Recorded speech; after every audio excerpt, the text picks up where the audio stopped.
In this video, I will show you how to delete Gmail account. So let's begin our video.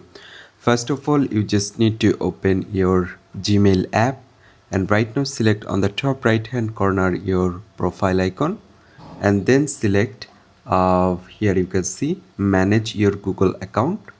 Right now scroll down and you can find the option data and privacy. Select it. Right now again scroll down and you can find the option delete Google account. Here you can see, simply select it.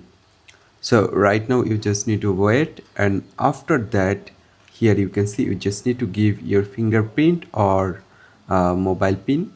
Right now it's loading, you just need to still wait, and after that scroll down and here you just need to mark these two options, and right now here you can find the option delete account. Simply select it.